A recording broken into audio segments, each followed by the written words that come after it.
Gold trusted gold buyers మీరు తాకట్టు పెట్టిన బంగారాన్ని విడిపించి ఈ రోజు ఉన్న మార్కెట్ ధరకు కొనబడను.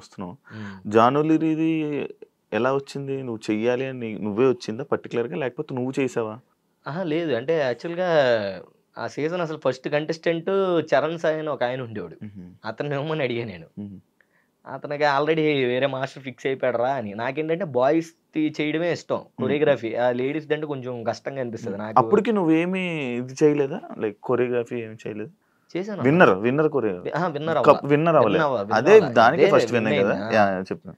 సో మీ రాజీ ఫోను ఇంటర్వ్యూ చూసుకో. సో అట్లాగా ఏది మన జానులిరి అట్లా నాకు చరణ్ సాయి అని అబ్బాయి కంఫర్ట్. అమ్మాయితో నాకు కొరియోగ్రఫీ చేయాలంటే వాళ్ళకి ఇప్పుడు డ్రెస్ డిజైన్ చేయాలంటారు, అయ్యి చాలా తట్టంగా ఉంటది. అబ్బాయి దమ్ముకు అడిగేదో ప్యాంట్ షర్ట్ వేసారంటే వేసేస్తాడు. కంఫర్ట్ కూడా నేర్పించేదానికి ఏదైనా ఫ్రీగా ఉంటది. సో ఇంకా అట్లాగా నేను అంటే లేదు అన్నాడు డైరెక్టర్ గారు. లేదు మణికంఠ లేదురా అవ్వదు, వాళ్ళు ఆల్రెడీ ఫిక్స్ అయిపోయారు, వేరే వాళ్ళు చూసుకో అని చెప్పేసి అన్నారు. వేరే వాళ్ళు ఎవరయ్యా స్వామి వేరే వాళ్ళు అని. సర్లే నేను అసలు సీజనే చేయను వదిలేండి అని అయిపోయా. చేయలే ఆ సీజన్. ఫస్ట్ షెడ్యూల్ అయిపోయింది.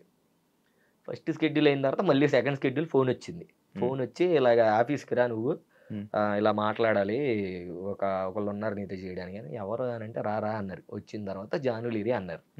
జానులిరి నేను చేయను ఆమె ఎవరు అసలు నాకు తెలియదు అని నేను అంటే, లేదు ఒకసారి చూడు ఈ సాంగ్లో ఈ చూడు అంటే ఈ చూసానులే అని అన్నా. ఈవిడే అని అన్నారు. ఓహో ఈవిడే జానులిరి, ఫేస్ గుర్తుంది కానీ పేరు తెలియదు నాకు అని అన్నా. ఓకే డన్ అని చెప్పగానే ఇంకా అట్లాగా హైలైట్ ఏంటంటే తనే వచ్చి ఎవరెవరు ఉన్నారు మాస్టర్లు అని అడిగిందంట. సో పలానా ఒక 2-3 మాస్టర్లు నా పేరు కూడా చెప్తే ఓకే అయితే అభి మాస్టర్తో చేస్తానని చెప్పేసి తను వచ్చి అడిగింది కాబట్టి పిలిచారు నన్ను. లేకపోతే వేరే వాళ్ళకి ఇచ్చి అయిపోయేది అది. ఇంకా సో అడిగిన తర్వాత ఇంకా అట్లాగా సెకండ్ షెడ్యూల్ నుంచి మళ్ళీ జానులిరితో సాంగ్ స్టార్ట్ చేశాను.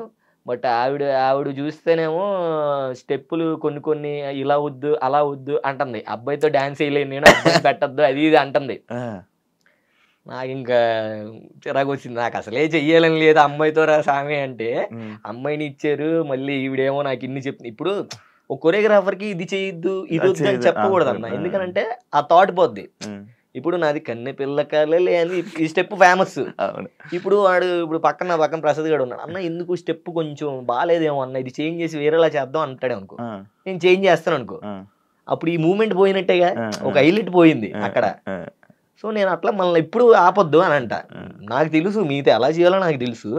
అది ఇది అంటే లేదు బయట వేరేలా ఉంటుందేమో అది ఇది అనగాల ఇంకా వద్దని వెళ్ళిపోయి మణికంఠ అన్న దగ్గరికి వెళ్ళిపోయి, అన్న నాకు ఆ అమ్మాయి వద్దు, నాకు అమ్మాయి సెట్ అవ్వదు. ఫస్ట్ షెడ్యూల్ ఇంకా షూటింగ్ కూడా, అది సెకండ్ షెడ్యూల్ ఇంకా షూటింగ్ కూడా స్టార్ట్ అవ్వాలి. అమ్మాయి వద్దు అది ఇది అంటే, అన్నయ్య తమ్ముడు వాళ్ళు ఆర్టిస్టులు, నువ్వు అనుకున్నట్టు కంటెస్టెంట్లు కాదు, వాళ్ళు అలాగే ఉంటారు, వాళ్ళకంటే ఇంకా కంఫర్ట్గా చెయ్యాలరా మనం, మన బాధ్యత అది ఇది అని చెప్తే సర్లే అని చెప్పేసి మళ్ళీ తెచ్చుకొని వెళ్ళి చేశాను. ఇంకా ఓకే తర్వాత నుంచి ఆవిడ కూడా మాట వినింది. ఓకే అర్థమైంది, మాట వినింది.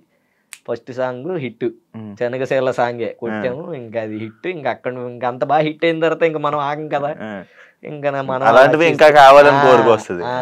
ఇంకా ఓకేలే ఈవిడతో బానే ఉంది, కాంబో సెట్ అవుతుంది. సూపర్ జోడీ చేసి డాన్సింగ్ తో పెద్ద తోపు అనుకున్నాను. అమ్మ చూసావా డాన్స్ సూపర్ జోడీది? చూడలేదు. మామూలుగా ఉండదు మన రియాలిటీ. ఫస్ట్ ఎలిమెంట్ నేనే. అయ్యో లేదన్నాడు బాగా చేస్తా డాన్స్. మర్చిపోయింది ఆ స్టెప్ కన్నా పిల్లక. అది ఎలా వచ్చింది కదా? అవును బాగా అయింది. నాకేంటే బాలసుబ్రహ్మణ్యం గారి ఫ్యాన్ అన్నా నేను. ఆయన పాత పాటలు చాలా ఇష్టం నాకు. సో ఇంకప్పుడు ఆ సాంగ్ వేసేటప్పుడు గ్రేస్ అది ఇంకా ఆటోమేటిక్ వేసేటప్పుడు వచ్చేసింది. ఇస్తాం ఇది బాగుంది ఇది వేసే అనుకున్నా వేస్తాం.